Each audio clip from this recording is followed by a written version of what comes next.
मेहमान की अनुदारता एक कटु सत्य। मान लीजिए आपके यहाँ कोई मेहमान आता है और आपकी प्रेरणा से या स्वयं अनाधिकार चेष्टा से वह आपके यहाँ ठहरता है, अथवा कोई निकट संबंधी स्थायी रूप से आपके यहाँ टिकता है, या किसी मित्र को संबंधी के बच्चे को पढ़ाने या नौकरी कराने के लिए आप कुछ समय के लिए अपने यहाँ रख लेते हैं। इस परिस्थिति में दूसरे का व्यक्ति या मेहमान आपके विषय में क्या सोचता है? नए वातावरण में फिट न होना। मेहमान आपके घर तथा व्यवस्था को अपनी रुचि एवं आदतों के मापदंड, स्वभाव, मानसिक स्तर तथा पारिवारिक स्टैंडर्ड से देखता है। उसका दृष्टिकोण स्वयं उसके घरेलू वातावरण तथा आर्थिक, धार्मिक, सामाजिक स्थितियों से विनिर्मित होता है। उसे अपने घर में रखकर आप उस पर अपनी विचारधारा या नियंत्रण में रह जाए, किंतु उस नियंत्रण के हटते ही आपके विरुद्ध अनेक शिकायतें उसके मानसिक क्षितिज पर उदित होंगी। आप अपनी ओर से मेहमान तथा दूसरों के बच्चों को अधिक से अधिक प्रेम, सहानुभूति, सेवा, सहयोग देते हैं, पर यदि उसका अहम संतुष्ट नहीं है तो उस पर किए गए अनेक एहसान व्यर्थ होंगे। अहम मानव की एक कमजोरी। जो माता पिता अक्सर अपने बच्चों या मातहतों पर अधिक नियंत्रण रखते हैं, वे उनके अहम स्वाभिमान को कुचलते हैं। मानव मात्र का यह स्वभाव है कि वह आज़ादी चाहता है, स्वतंत्रता उसे सबसे प्रिय है। किसी से दबने में उसकी आज़ादी में फर्क आता है। वह जब उन्मुक्त वायु में विचरण करना चाहता है, जब उसकी इच्छाएं तथा मधुर कल्पनाएं व्योम में विहार करती हैं, तब आप अपने कठोर अनुशासन, शुष्क प्रतिबंध अथवा दमन द्वारा उसकी आज़ादी को कुचल डालते हैं। उसकी आकांक्षाएं अपूर्ण रह जाती हैं। आपके अनुशासन में निरंतर उसका दमन होता है। यह दमन उसके अंतर्मन में अनेक गुप्त ग्रंथियां निर्मित करता है। वह कुछ दिन आपकी प्रतिष्ठा की वजह से कुछ नहीं कहता, किंतु अवसर पाकर उसकी स्वातंत्र्य भावना विद्रोह कर बैठती है।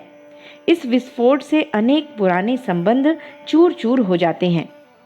दूसरे के बच्चों को पढ़ाने के लिए आप लाते हैं, बड़ी बड़ी आशाएं बांधते हैं। आप समझते हैं कि आपके संपर्क में रहकर बच्चा पढ़ लिख जाएगा, किंतु आपकी कल्पनाएं निर्बल साबित होती हैं। क्यों? क्योंकि बच्चा अपने पुराने घर के वातावरण में आज़ाद था। माता पिता के प्यार ने उसे कोमल, काम से भागने वाला, आनंदी स्वभाव, मस्त खाओ पियो मौज उड़ाओ वाली उक्ति को चरितार्थ करने वाला बना दिया था। अपने घर में कोई उसकी देखभाल न करता था। पढ़ने लिखने के संबंध में कोई सतर्क न था। उसकी आवारागर्दी को प्रेम की मिठास से दबा दिया जाता था। आपके घर में पदार्पण करने पर उसे ज्ञान होता है कि यहाँ वातावरण सर्वथा भिन्न है। यहाँ उसकी आज़ादी में फर्क पड़ता है। वह न बाहर इच्छानुसार घूम फिर सकता है, न मित्रों में हंसी ठट्ठा कर सकता है। सिनेमा, सैर सपाटा, रामलीला आदि के लिए भी उसे आपका मोहताज बनना पड़ता है। उसका पृथक कोई अस्तित्व नहीं है। यह परावलंबन की भावना ही उसके लिए अप्रिय है। गुणों का प्रोत्साहन समस्या का एकमात्र हल। पुरानी परिस्थितियों में ढालना, पुरानी आदतें छोड़कर नई परिस्थितियों के अनुसार व्यक्तित्व को चलाना उसके लिए आसानी से संभव नहीं होता। मनोवैज्ञानिक दृष्टि से यह उसके बने बनाए व्यक्तित्व के लिए आसानी से संभव नहीं होता। अतः आप दूसरों को मेहमान की तरह कितनी ही अच्छी तरह रखिए, उनके बच्चों को सबसे निष्कपट प्रेम दीजिए, किंतु वे कभी संतुष्ट नहीं होते। उनके अहम की तुष्टि न होने से वे नए घर तथा वहाँ के रहने वालों से प्रेम नहीं कर पाते। किसी व्यक्ति को पूर्ण तृप्त करने का साधन उसके अहम भाव को संतुष्ट करना है। किसी मेहमान को इस तरह संभालना कि उसकी अहम भावना संतुष्ट रह सके, उसे प्रसन्न करने का सबसे प्रधान साधन है। मेहमानों के गुणों की प्रशंसा तथा प्रोत्साहित कर हम मेहमानों को प्रसन्न रख सकते हैं। इस मनोवैज्ञानिक दृष्टिकोण को व्यवहार में लाने का प्रयत्न करना चाहिए। समाज में पारस्परिक संबंधों में मधुरता लाने के लिए इस दृष्टिकोण की विशेष आवश्यकता है। उत्तम यही है कि दूसरों को अधिक काल के लिए अपने घर का मेहमान न बनाया जाए।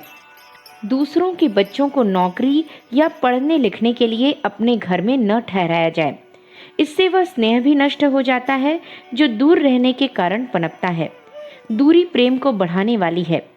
अधिक दिन तक पास रहना घृणा की उत्पत्ति करता है।